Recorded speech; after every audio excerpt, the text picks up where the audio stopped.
Something's not right about this. It's giving you a bad feeling. Maybe it's best to just keep moving down the air duct. Suddenly, before you could even get 2 steps past the vent, the office chair spins around, revealing a man in a purple suit and hat, and he's also wearing a yellow badge.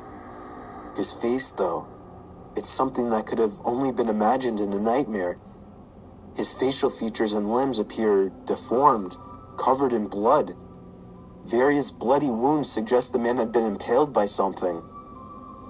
The man, or thing, suddenly turns its head up to you, through the air vents. You hightail out of there and down the ducts. You pass various overhead vents that are inaccessible, and eventually come up to the only other available exit, a vent that leads into an office-type room. You scan the room as much as you can. Nothing in there except for a big office desk, a fan, and another office chair. You bust open the air vent relatively easily and hop down onto the floor. The landing hurts your ankle a bit, but you can still manage to move. The room you're in, it's a security room. It seems as though it's equipped with some controls to the building. There's even monitors to the security cameras. You need to get the lights back up higher in this building, so you examine the power switches, fiddling with a couple. One turns off the lights in the room, the other turns on some kind of alarm. It takes a few flicks and switches before you see through the glass in the office looking out to the hallway that the primary lighting is turned back on. It's still not super bright, but it's better than before. You figure now you can look through the security cameras to try and find a way out of the building. The monitor is already on, so you click through the different camera screens to try and find an escape route.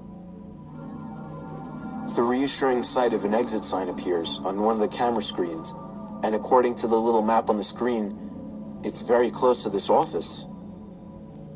Just for good measure, you check a few more cameras to make sure the coast is clear. You switch to the next camera over to see a creature staring at the camera. It's an animatronic. It looks like some kind of rabbit. And then you realize it's the animatronic you read about, Springtrap. It stands there motionless like a statue.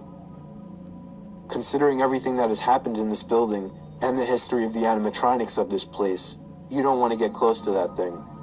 Though it isn't blocking your path to the exit, so long as the exit door is locked, you should be fine. One more camera you haven't checked. It's on the opposite side of the building, but you click the button out of curiosity, and then the screen brings up a darker room. It seems like a closet, but there's something on the floor in this room. It's a person. You roll the scroll wheel on the mouse up, and the camera zooms in. It's Jason. He's laying on the floor, not moving at all. Could you make it to him? You switch back to the other camera where Springtrap was standing. He's not there anymore. Should you run for the exit and save yourself? Or should you try to save Jason?